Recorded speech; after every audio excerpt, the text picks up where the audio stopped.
The Whitmore Research Wing already looked wrecked by the time they crashed through the doors, lights flickering overhead, glass scattered across the tiles, metal tables shoved aside like something big and angry had tried to clear the room in a hurry.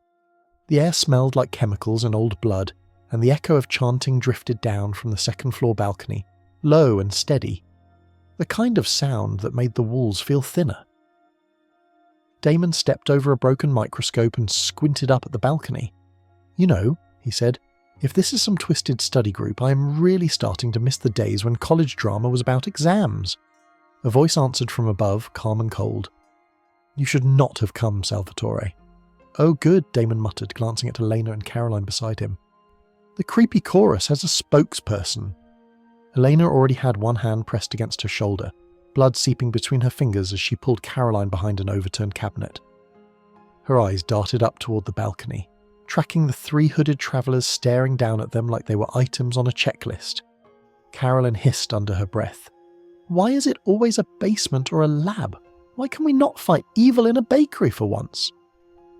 The chanting increased, the symbols painted across the floor starting to glow with a dull amber light, lines connecting in ways that made Bonnie's notes flash through Damon's mind. Not a containment spell, not exactly. Something slower and more patient, something that needed time. On the far side of the room, Stefan slammed backward into a table, metal screeching across the floor. A traveller with a faintly glowing blade moved in on him, each motion measured, the weapon humming with that same wrong light. Stefan grabbed the man's wrist and pushed back, teeth clenched, boots sliding over broken glass. "Stefan!" Elena called, her voice tight. "Behind you!" He twisted, tried to shove the attacker away, but the angle was bad and the blade was already coming down. For a heartbeat, Damon watched the line of the strike and knew Stefan was not going to be fast enough. Then he moved.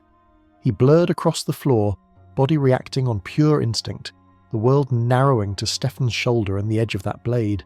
His hand locked into Stefan's jacket, yanked him sideways hard enough to send him crashing into the side of a metal cabinet. Stefan grunted and hit the ground. The blade whistled through the space where his chest had been a second before, then changed direction in a small, precise adjustment. The traveller did not hesitate. The knife cut across Damon instead. It should have been nothing. A shallow slash along his side. The kind of flesh wound he had taken 100 times over the last century. The edge bit into him, and for 1 second it felt exactly like that. A sharp line of pain, fabric tearing, warm blood spreading under his shirt. Then heat punched through him from the inside. His breath caught in his throat, his ribs suddenly tight, his heart stumbling in a way he had not felt since the night he died. The burn spread out from the cut, not like poison, not like vervain, more like something in the blood had hooked onto something in him and started dragging hard. "Damon," Stefan shouted, scrambling to his feet. The chanting from above grew louder, travellers' voices rolling through the air like a tide. The symbols on the floor flared brighter, amber lines racing toward completion. Damon staggered backward, a hand clamping over his side, fingers coming away slick and warm. The room tilted for a moment, lights smearing into lines, then snapped back into focus with brutal clarity. He heard everything too clearly, the crunch of glass under Stefan's shoes, the ragged sound of Elena's breathing, the faint crackle of failing fluorescent lights. He heard his own heartbeat. It slammed against his ribs, heavy and unsteady, trying to find a rhythm it had not held in 170 years. "That is not supposed to happen," Damon muttered, mostly to himself. Elena pushed away from the cabinet and ran toward him, ignoring Caroline's "Elena, wait!" Her eyes flicked to his hand over the wound, then up to his face. "Damon, talk to me. What did they hit you with?" "A rude surprise," he said, forcing his mouth into a smirk that felt flimsy, and not the fun kind. The traveller with the blade watched him with clinical interest, then let the knife hang at his side, the glow along the edge fading as the symbol on the floor flickered. One of the figures on the balcony spoke again, voice carrying easily over the alarms that finally decided to join the evening. "The first step is complete," the voice said. "We have what we needed." Caroline's head snapped up. "You call stabbing my friend a step, I call it attempted murder, just so we are clear." The chanting stopped all at once. The symbols went dark. The air felt suddenly empty, like the pressure had been sucked out of the room. The travellers stepped back from the balcony rail, their forms blurring at the edges, then vanished, leaving nothing behind but silence and the echo of their last word. Complete. Stefan reached Damon's side, eyes darting from his brother's face to the spreading stain on his shirt. "How bad is it?" he asked. "Well," Damon said, breath a little too fast. "On the plus side, we're not all dead, so I would say 6 out of 10. Maybe a generous 7. He tried to straighten completely, the way he always did, shake it off, stand like nothing could possibly be wrong. His body disagreed. The world wobbled again, not in a magical way, just in a very human way, his knees buckling, his fingers grabbing for Stefan's shoulder. Stefan caught him, an arm bracing around his back. "You're not healing," he said quietly. Damon wanted to deny it, make a joke, anything, but the cut kept throbbing slow and steady, and the warmth spreading under his fingers did not stop. The familiar rush of vampiric healing never came. "Annoying," Damon managed, jaw tight. Elena's gaze dropped to the wound, then to his eyes. "Bonnie said they were doing something with the cure," she whispered. "Binding it, moving it. Damon, if that blade had cure blood on it," Caroline winced. "That would be so unfair. It is beyond unfair. It is like cosmic overkill unfair." The alarms blared louder, red lights finally kicking into full warning mode, casting the room in pulses of colour. Somewhere down the hall, a door slammed and voices shouted, distant campus security deciding to wake up. Stefan scanned the room once, fast and sharp. "We need to move. Now," he said. "Finally something we agree on," Damon said, pushing himself up a little straighter. His lungs protested, his heartbeat lurched again, the sound of it roaring in his ears. "I am not in the mood to explain this mess to a human with a badge." He tried to step forward. His legs felt heavy, not the weight of fatigue after a long night, but the clumsy, unfamiliar drag of muscles that actually got tired. He had to think about bending his knees, about shifting his weight, about not tripping over the same glass he had ignored 15 minutes ago. Elena moved to his other side, shoulder under his arm, her face a mix of fear and determination. "Lean on me," she said. "That is my line," Damon said, but this time the joke came out softer. Together they crossed the room, Caroline clearing a path, shoving broken equipment out of the way, glancing up at the balcony every few seconds. "I do not like this," she muttered. "Nobody leaves that fast unless they're either running away or already happy." "They got what they wanted," Stefan said. Damon let out a breath, the motion sharp and uncomfortable. "They really should aim higher," he said. "There are much more interesting people to stab." They reached the door, the cooler hallway air hitting Damon's face, bringing with it the smell of old paint, cleaning solution, and some weird cafeteria food from somewhere far off. His sense of smell was not sharper anymore. It was just normal, and somehow that made it worse, because everything was present without being useful. They stepped outside, the night wrapped around him, damp and cool, the breeze sliding under his jacket and making his skin prickle. For the first time in longer than he could remember, he shivered because of temperature instead of emotion. He heard the leaves rustle, the distant hum of a generator, a car passing on the main road. Each sound felt like it was exactly as loud as it should be. His heart kept pounding, not calming down as quickly as it should have, his breath dragging a little at the top of each inhale. Elena squeezed his hand without thinking, thumb brushing over his knuckles. "We will fix it," she said, more promise than statement. "Sure," Damon said, eyes on the dark stretch of parking lot ahead. "Because that is what we do, right? We break things, then fix them, then break them again. Very healthy pattern." Stefan opened the car door and helped ease Damon into the back seat. There was no graceful way to do it. No vamp speed, no blur. Just careful movements and a soft hiss of pain when the seat pressed against his side. Caroline slid into the passenger seat and twisted around. "On a scale of 1 to 10, how much are you pretending right now?" she asked. Damon leaned his head back, eyes closing for a moment. "I stopped counting at 5, he said quietly. Stefan shut the door and walked around to the driver's side, his face unreadable. When he started the engine, the vibration through the frame of the car seemed stronger than usual to Damon, like his body had decided to notice every small thing it had ignored for decades. As they drove away from campus, the building shrank in the rearview mirror, red alarm lights still flashing vaguely behind the windows. The fight was not over, it had simply been interrupted. The travellers somewhere out there planning whatever came next. Damon pressed his hand a little harder against his side, feeling the steady pulse beneath his palm, loud and stubborn. The realization settled in slowly, heavier than the pain, heavier than the fear. His heart was beating on its own. It was not a trick of magic, not a brief surge from some spell. It was real, human. "Hey," Elena said softly, turning in her seat enough to see his face. "What is going on in your head?" He shrugged once, the motion small because anything bigger hurt. "Congratulations," he said.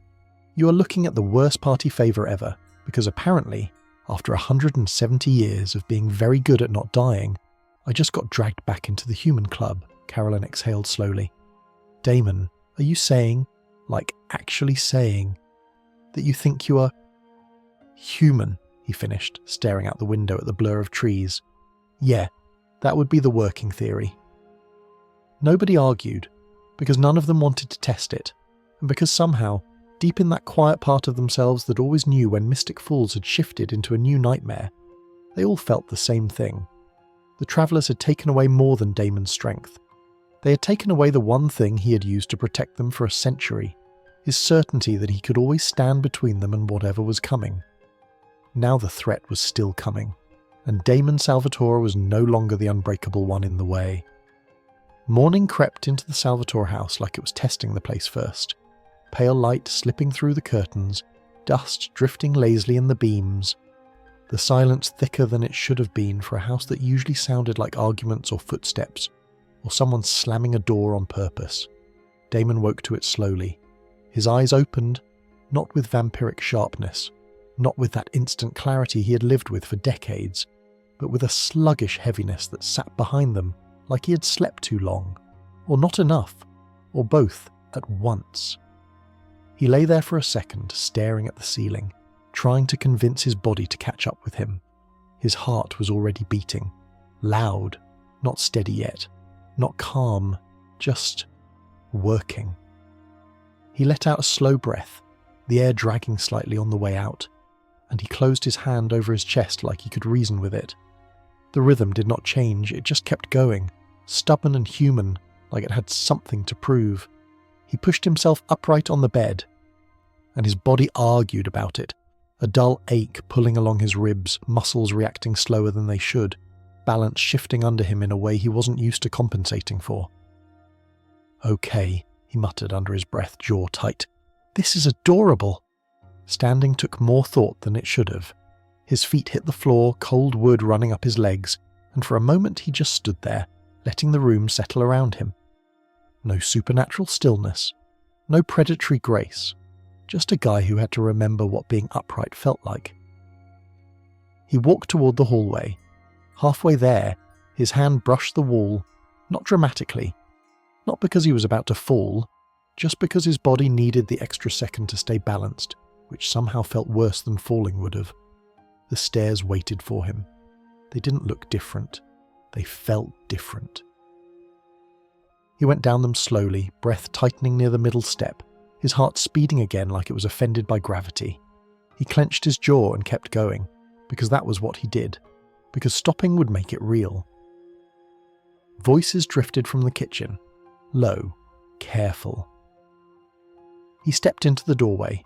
Elena sat at the table with a mug between her hands, steam curling upward, eyes tired but focused, controlled in that way she always was when she refused to fall apart.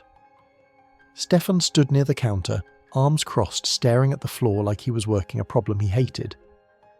Carolyn leaned against the sink, hair tied back, brows pulled tight in silent stress. They all went quiet when they saw him. Not shocked, not horrified, just gentle. He hated that. "Relax," Damon said, lifting one shoulder, trying to sound like himself. "Nobody died. Unless I missed a memo." Carolyn blinked at him. "You are pale," she said, then added quickly, "I mean, more than usual, in a very organic way." Elena stood up, her voice soft. "How do you feel?" He smirked a little. Like gravity and I are in a toxic relationship again. He took a step toward the table.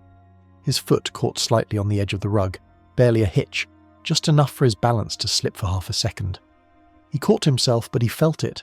And worse, Elena saw it, Stefan saw it, Caroline saw all of it. Nobody reacted out loud. That silence was worse than anything they could have said. He pulled out a chair and sat, slower than he wanted to, his ribs pressing against the edge of the table when he leaned forward. His heart reacted again, beating harder, not because of fear, just because his body was doing normal human things and overreacting like it had no practice. Caroline cleared her throat and opened a notebook. "Vitals are stable," she said, voice shifting into work mode. "Pulse steady, a little fast, but within human range, blood pressure fine, reflexes average." Damon raised a brow. "Average?" Caroline winced. "You did not catch the spoon I dropped?" "You ambushed me with silverware," he said, annoyed. "That is not science. That is bullying." Eleanor slid a plate toward him. "Eat something," she said softly. He stared at it. Toast. Simple. Normal.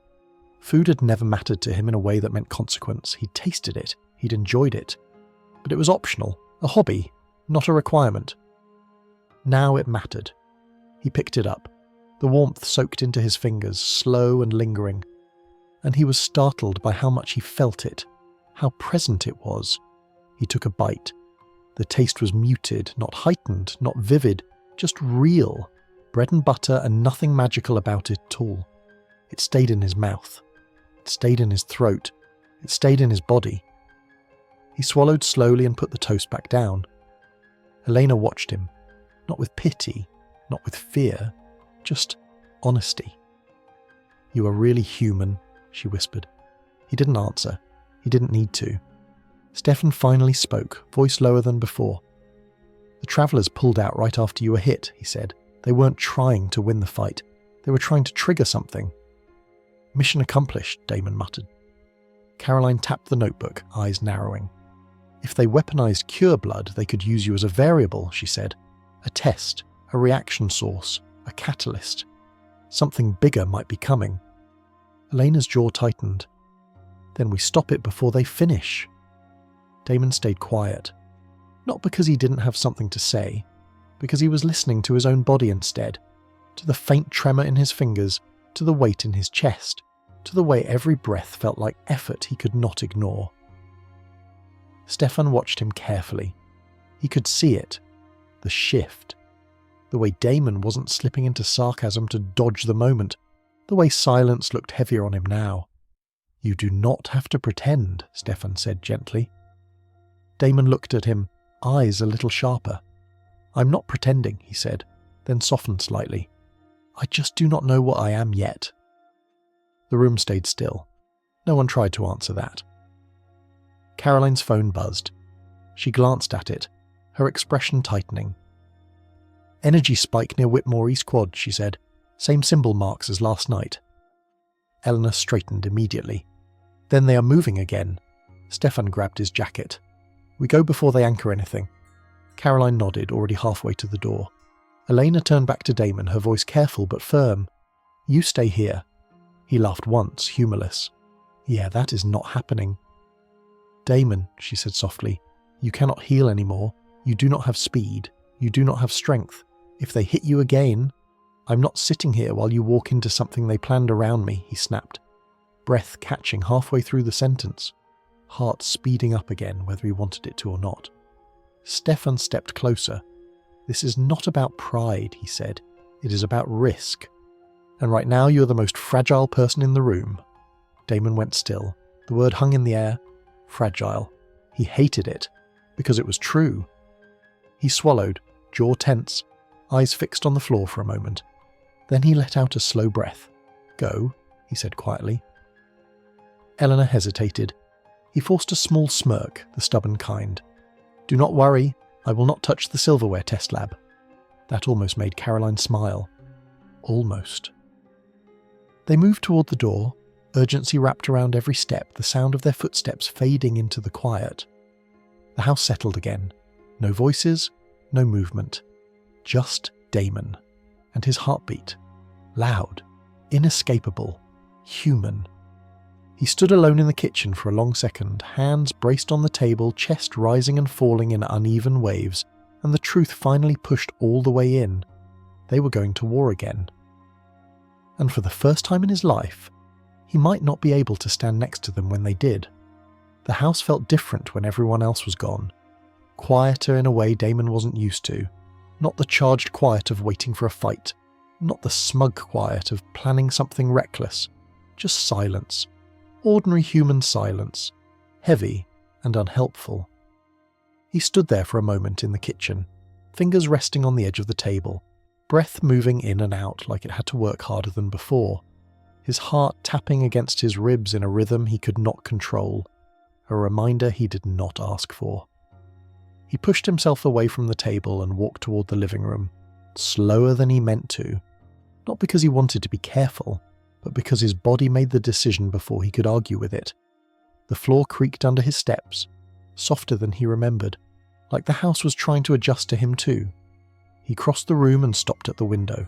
Outside, the world kept moving. Cars on the road, wind in the trees, sunlight catching the glass in the distance. Nothing dramatic, nothing supernatural. Just a town that had no idea one of its most dangerous immortals had become something breakable again. His reflection looked back at him in the glass.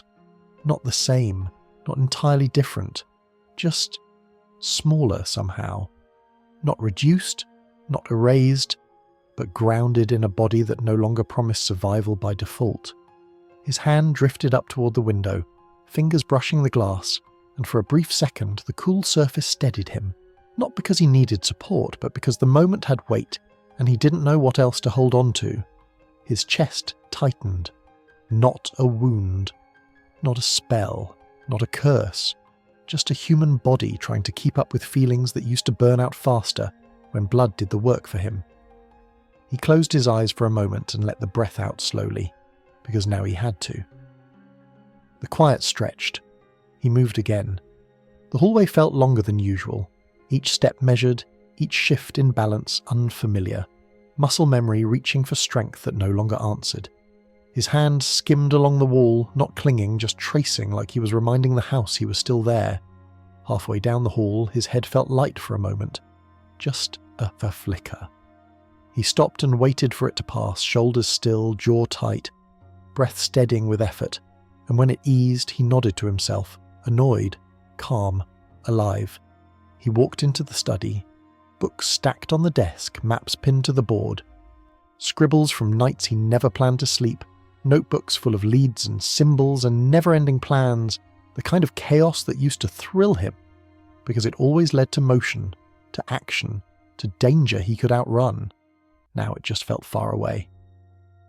He sank into the chair and leaned forward, elbows on the desk, hands clasped together, forehead hovering over his fingers, not touching, just lingering there as he listened to the sound of his own breathing echo softly in the room. He hated the feeling, not fear, not weakness, uselessness. He reached for a pen. His hand shook, just a little. Not dramatic, not alarming, just there. A reminder that effort had weight now, that nothing in his body happened automatically anymore. He tightened his grip and opened one of the notebooks, scanning lines he had written in faster days. Travellers, anchors, symbols carved into stone and bone and ground. He followed the patterns with his eyes, slower than his old mind would have allowed, not because he was less sharp, but because every process had friction now, every thought had to push through a world that was suddenly heavier. He turned the page. A sketch of a symbol stared back at him, burned lines and small circles woven into sharp edges, layered patterns that only made sense if you already understood what you were looking at. He frowned. He'd seen that one before, not last night, earlier. He reached for another stack of papers near the corner of the desk, his fingers brushing through loose sheets and torn corners until he found it. A torn scrap that smelled faintly like dust and metal. The imprint identical, the placement different. He held both pages side by side. Once. He would have processed it instantly, every connection exploding forward, instinct doing half the work before thought arrived. But now he let the idea form slowly, carefully, like he was winding a clock instead of lighting a fuse. Different location, same marking, same burn depth, not a signature, a trail. His shoulders straightened a little. He set the pages down and dug through another folder, movements a little messy, a little rushed, because even like this, even human, he still chased answers the same way he always had, stubborn and relentless. He found what he wanted, a transit map. Old lines, unused tunnels, access grids beneath Whitmore, paths where spells could breathe longer without sunlight hitting the stone, places that had history built into the cracks. He traced the route with his finger. The symbol locations didn't form a circle, not a seal, not a trap perimeter. They arced, lifting inward, almost like a channel, a funnel. His jaw tightened. They weren't building toward the campus. They were pushing something through it. He leaned back in the chair, breath pulling in sharp, not from fear, not from exertion, just from the weight of knowing and the pressure of not being there when the people he cared about were standing in the middle of it. He reached for his phone, his hand paused midair, his eyes flicked toward the study door. For a second, he heard nothing. No footsteps, no voices, no danger, just silence. And the faint ringing in his ears from a heart that refused to match his mood. He shook it off, grabbed the phone and dialed. The call rang longer than he liked. He almost laughed at himself. Humans didn't get instant responses anymore. The line clicked. Caroline's voice came through, low, moving, breath tight like she was half running. "Damon, say it fast." His words came out level. "The markings aren't anchors, they're directional. You're not standing near the target, you're standing in the middle of the current." Caroline went quiet for half a second, then exhaled hard. "That explains the energy drag. Great, love that. Anything else I should be panicking about?" "Check East Quadrant utility access," he said, eyes still scanning the map. "Below the second quad fountain, stone entry. They'll want depth without collapse." He could hear footsteps in the background. People moving. Wind. Then Elena's voice in the distance, steady, determined. Caroline's tone sharpened. "Okay, we're rerouting. Stefan's already ahead. Stay put." He almost argued. The instinct rose fast. He swallowed it. "Just don't get pulled into the centre," he said quietly. Caroline softened for a breath. "We won't." The call ended. The house went quiet again. He set the phone down. His hand lingered on it longer than necessary, fingers resting across the surface like the contact grounded him. Not magically, not dramatically, just enough to keep him from floating into the weight of everything he couldn't do. He stood up, slow, steady, not heroic, not supernatural, just careful. His body pushed back against the motion, a slight pull through his chest, a wave of fatigue dragging along his arms that had nothing to do with wounds or fights, only time, only biology. He walked toward the hallway. On the way past the mirror, he caught his reflection again, and this time, instead of flinching, he looked at it fully. Not the myth, not the mask, just the person underneath everything he had used to outrun pain. He didn't hate what he saw, he just didn't recognize it yet. His throat tightened, emotion pressing through in ways he could not numb anymore. Not with compulsion, not with blood, not with anything except honesty. He let out a shaky breath. Then he heard it. Not outside, not large, not threatening. A soft knock at the front door. He frowned and moved toward it, pace measured, shoulders tense in a protective way that came from centuries of danger. Even now, even human, instinct still knew how to hold its breath. He opened the door halfway. A Whitmore security officer stood on the porch, mid-40s, polite fatigue in his expression, clipboard against his chest, radio clipped at his shoulder. "Sir," he said, nodding politely, "sorry to bother you. Campus advisory asks residents near East Perimeter to stay indoors. We've got a gas line check running." Damon's jaw twitched. Gas line. Cover story. Clean. Vague. Believable. "Sure," Damon said lightly. "Wouldn't want to explode. Sounds like a bad morning." The officer gave a small, tired smile and turned away. Damon closed the door slowly and leaned against it for a second, breath steady, eyes narrowing at nothing in particular. Someone fed them that story. Someone who wanted silence. Someone who didn't want panic. He wasn't out there. He wasn't fighting. He wasn't bleeding or burning or throwing himself into danger. But he was still in it, whether he liked it or not. He pushed himself away from the door and walked back toward the study, a little faster this time, body complaining. Heart climbing, breath tightening, but he didn't stop because he didn't know how to stop when people he cared about were stepping into something built on lies. He reached the desk again, maps open, notes scattered, connections waiting. He dragged a chair closer and sat forward, elbows on the wood, chasing every piece he'd missed when he was too busy pretending he didn't need the world to slow down for him. Even human, even limited. He could still see patterns. He could still think faster than fear. He could still matter. He traced the arc of the markings again, eyes narrowing at a small symbol etched deeper near the midpoint of the channel. Sharper lines, heavier pressure, something marked with intention instead of repetition. His voice dropped to a whisper. Found you. He reached for the phone again, not as a weapon, not as a threat. As a lifeline, a contribution, a way to be part of the fight, even when his body could no longer afford to stand inside it. And somewhere across town, beneath stone and smoke and weight, the ground answered back. The air under Whitmore felt heavier than the air above it. Old pipes humming somewhere in the distance, stone walls carrying sound in slow echoes, the kind that made every footstep feel louder than it should. Carolyn's flashlight cut a thin line through the dark corridor, dust drifting through the beam in slow motion, her voice steady even when her shoulders were tense. Stefan, stay close. The ground shifts near the old access tunnels. Stefan walked beside her, jaw tight, eyes scanning ahead, his breathing calm in that controlled way that didn't register as fear, just calculation. The kind you learned when you had lived long enough to expect danger in the quiet. That symbol again, he said, nodding toward the wall, burned in, not painted, not carved. Pressed into the stone as if heat itself had traced intention through the surface. Carolyn crouched slightly, moving the light over the pattern, her brow knitting. Same direction pull, same grain in the burn marks. This wasn't random placement.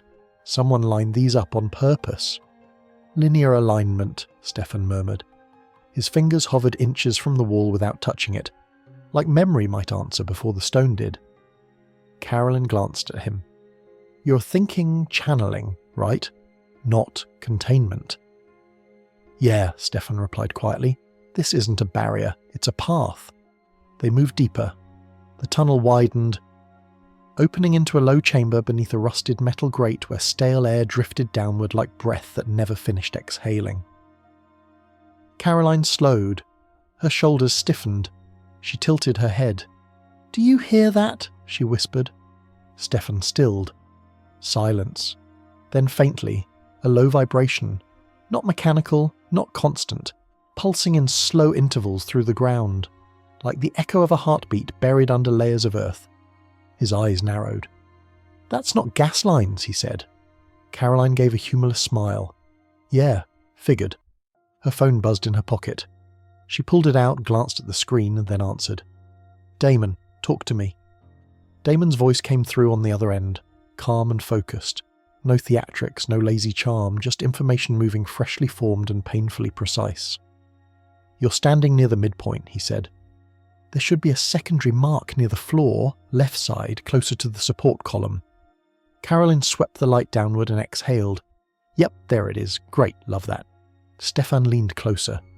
The symbol there was sharper than the others, etched more deeply, layered like 3 different burns had been stacked together to reinforce one thought that needed to hold. Damon's voice continued, slower, controlled. They're forcing movement toward a collapse point, Caroline's eyes widened. As in, boom! Or as in, break the floor and everything drops.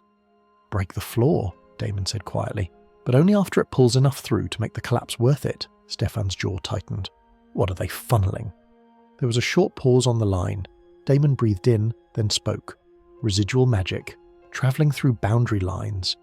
Old anchor scars, anything that still remembers being supernatural. Carolyn swallowed, voice low. So, basically, the whole town's emotional trauma. Give or take, Damon muttered. Stefan looked up toward the grate above them, toward the campus and the people walking feet above their heads, unaware of the quiet undercurrent shaping itself beneath their ordinary morning. "They're not trying to blow anything up," he said softly. Caroline turned to him. "Then what are they doing?" "They're trying to wake something," Stefan replied. The hum under the floor deepened for a second. Not louder, just closer. Caroline shifted her stance, weight balanced, ready, even though none of this was something you could punch or set on fire or drag into sunlight. She lifted the phone closer to her ear. "Damon, what do you have on the endpoint?" Paper rustled faintly on his side of the call.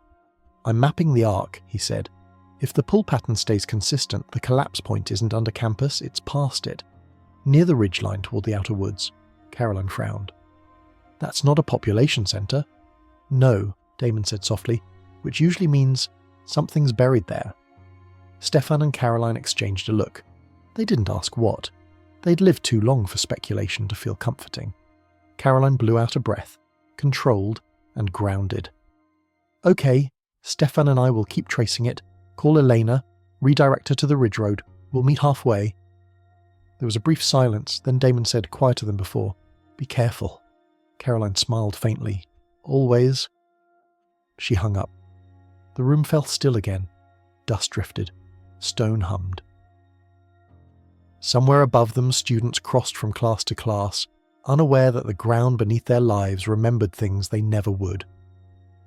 Stefan stepped toward the centre of the chamber, eyes scanning the floor.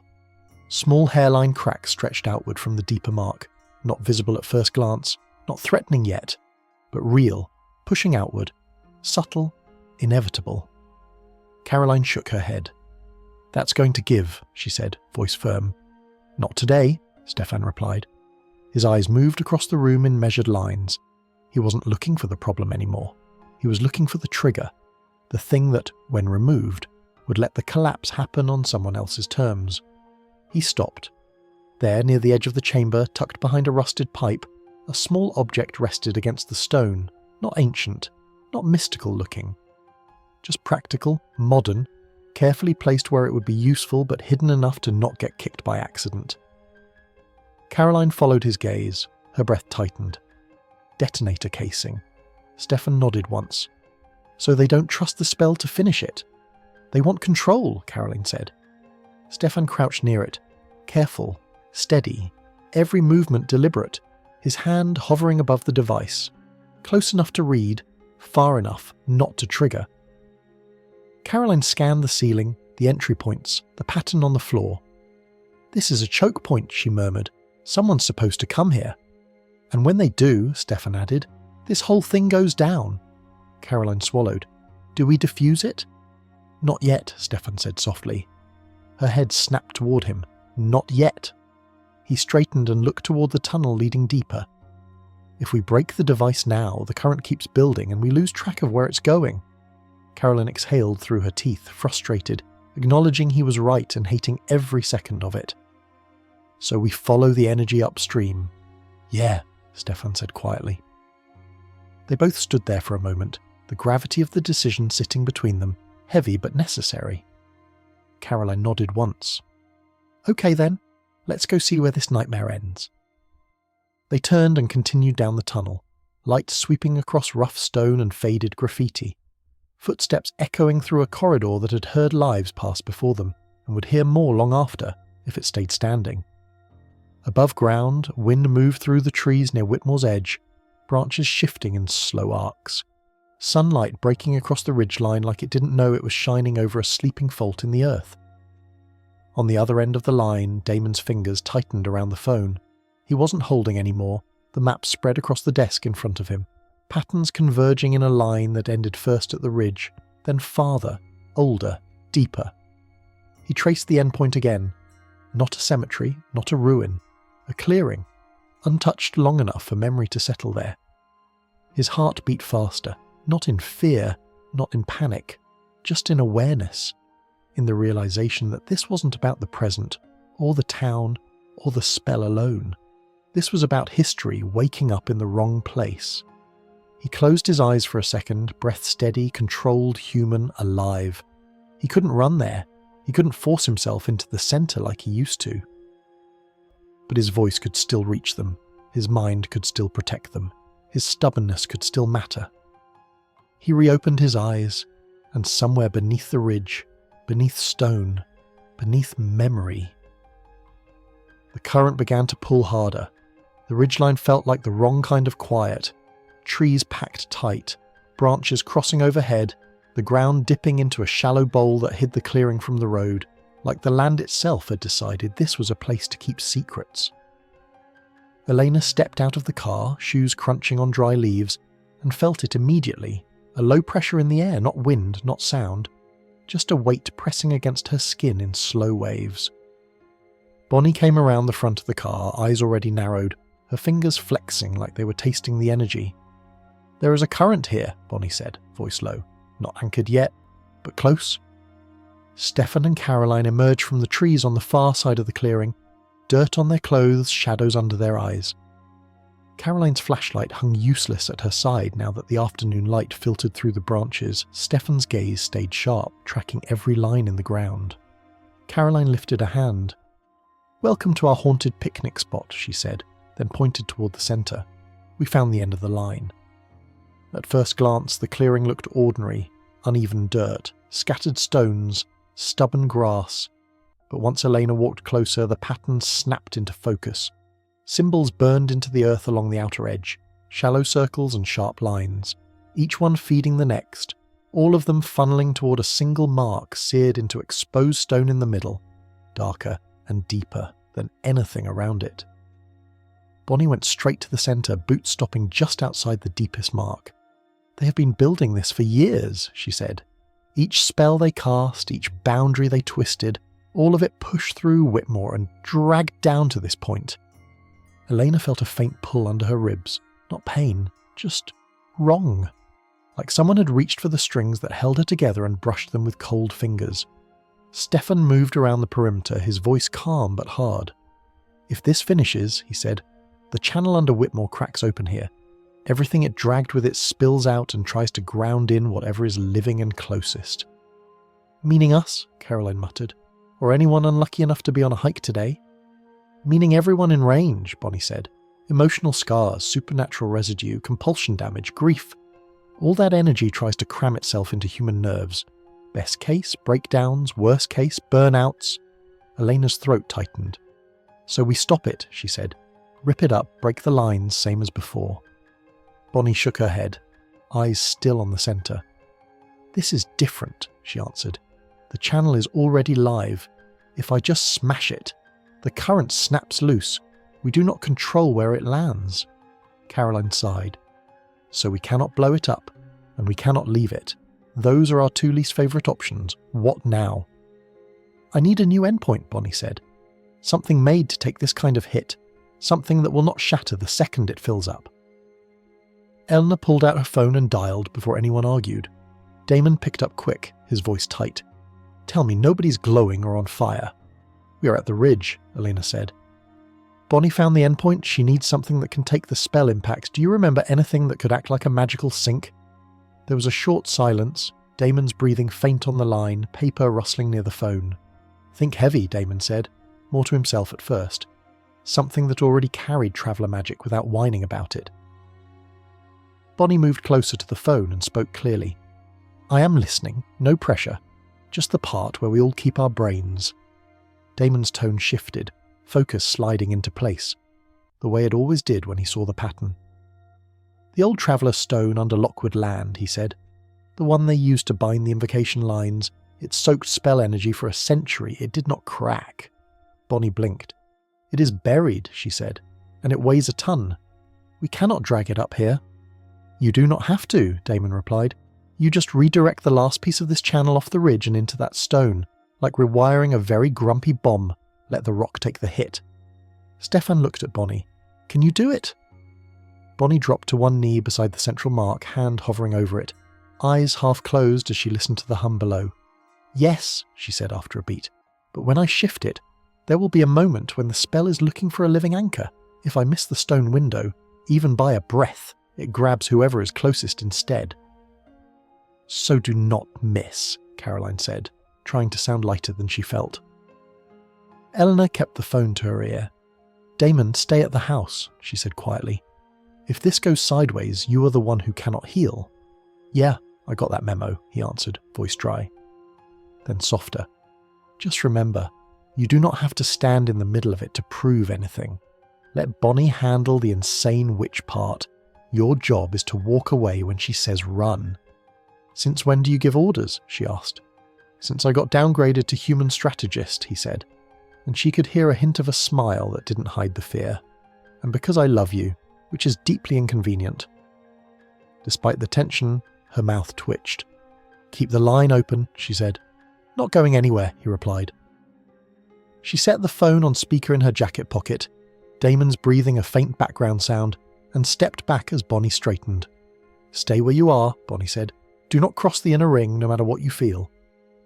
She moved into the edge of the burned pattern, hands lifting, eyes closing, words spilling out in a low old cadence, the kind that curled under the skin and made the air contract, syllables anchoring themselves into the dirt.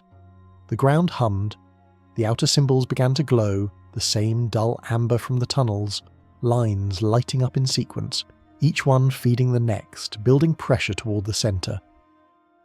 Caroline shifted to one side, eyes scanning the tree line. "If a traveller jumps out with a slow clap and a monologue, I am setting something on fire," she muttered. No one answered.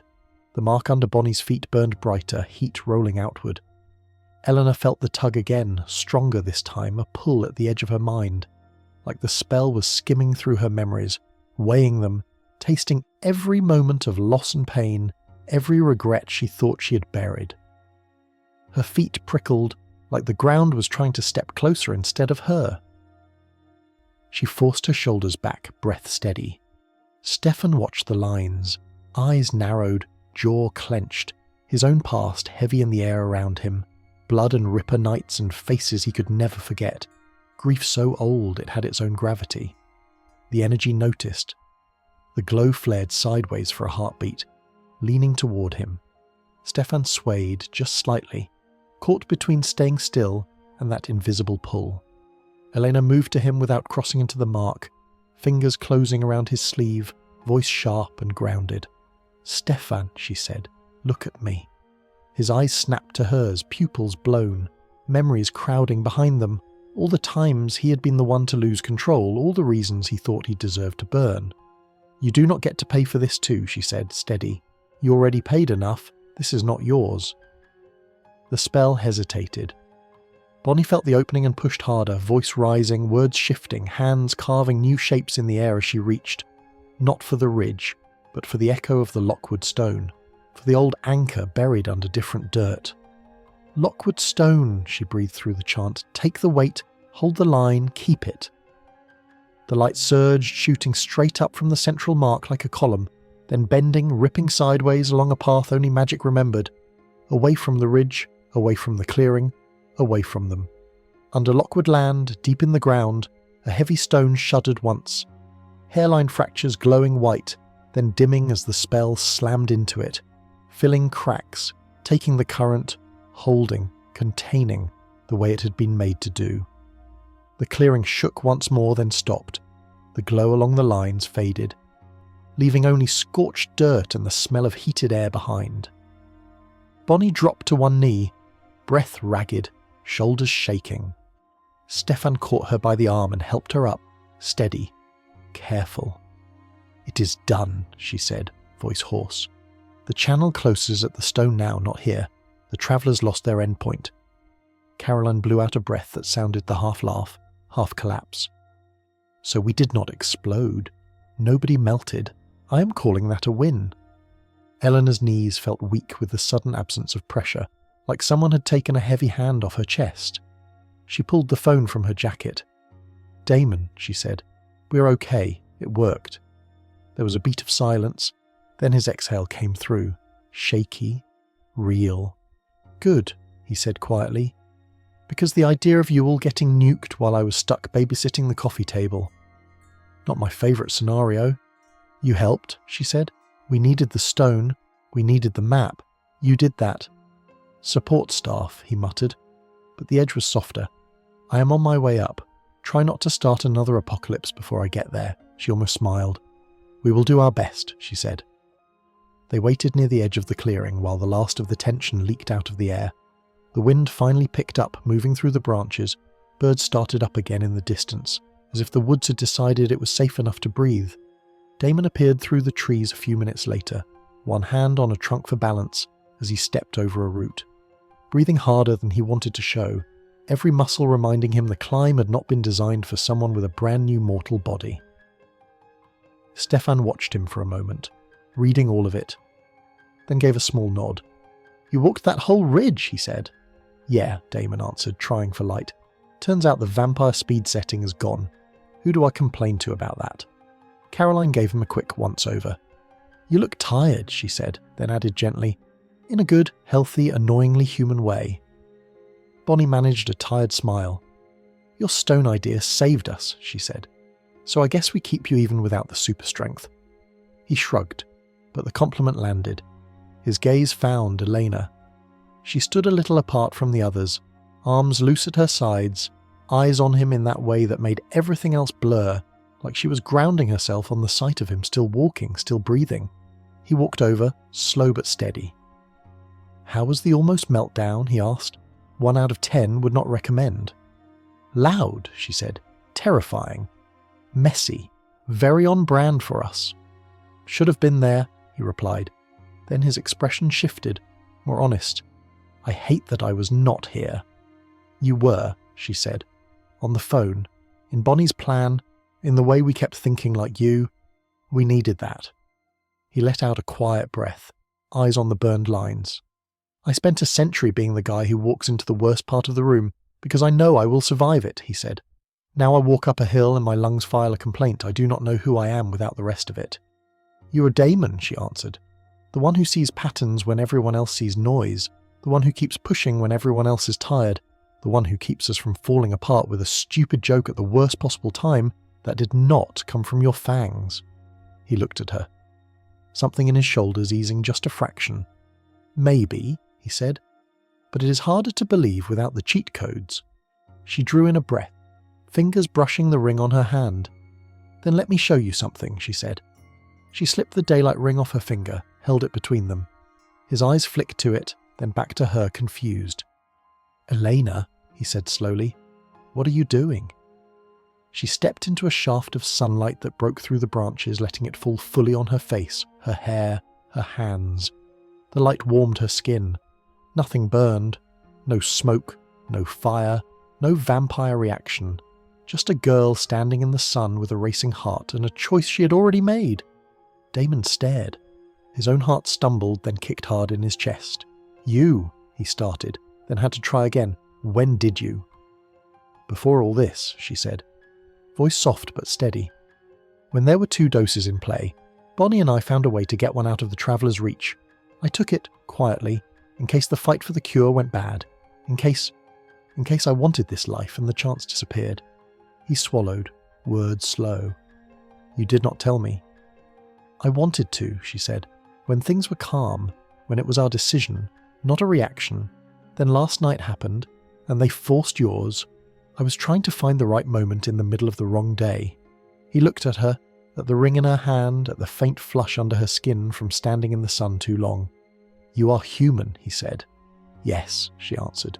"No more turning it off. No more easy healing. Just days, one after another, messy and short and real." He laughed once, the sound breaking. "So let me get this straight," he said. "I get stabbed in a lab and wake up human, and you quietly beat me to the finish line." She smiled, a little wet around the eyes. "I chose it," she said, "not because I was tired of being strong, but because I wanted to feel everything and know it can end. And I wanted to choose you, not forever, not some myth, you like this." His throat tightened. "Elena," he said, "I don't know how to be this version of me. I don't know how not to be the weapon." "Then we learn," she answered, stepping closer until their shoulders almost touched. "We learn how to be people again, how to have mornings that are about coffee instead of disasters, how to screw up dinner, how to fight without one of us throwing a chair across a room." "And when the next nightmare shows up," he asked, "because this is Mystic Falls, it will." Then we face it, she said. With Stefan, Carolyn, Bonnie, whoever is still standing, and you help, human or not, because you have always been more than your bite. He looked at her for a long moment, eyes bright, then reached for her hand, fingers threading through hers, grip firm but careful, like he understood now that things could break. He could feel her pulse. She could feel his. Two separate rhythms, beating in the same small circle of space. I hate that they took the choice away from me, he said quietly. I wanted to pick this on a good night, with too much bourbon and bad timing. You still get the porch, she said, and the bourbon, and the bad timing, minus the supernatural hangover. He let out a soft laugh. That sounds awful, he said, and kind of perfect. She leaned in, forehead resting lightly against his. The noise of the clearing fading until there was only their breathing and the echo of what almost went wrong. You're not meaningless like this, she whispered. You never were. Being human does not make you less. It just makes every choice you make louder. His eyes closed. I'm going to need you to remind me of that, he said, probably over and over. Good, she replied. I like talking. Behind them, Stefan, Carolyn and Bonnie turned away to give them space, heading toward the cars with the slow, dragging steps of people who had earned their exhaustion. Caroline nudged Stefan lightly. Maybe being human finally caught up with Damon, she said. Stefan watched his brother for a moment, something like peace flickering across his face. It always was who he was underneath, Stefan said. Now he has to see it. Bonnie glanced back once at the clearing, at the faded marks, at the ground that had almost become a grave for more than just magic, then nodded and followed. The wind moved through the trees again, cool and easy now, carrying away the last trace of heat and spell residue, leaving only footprints and the memory of a disaster that did not happen.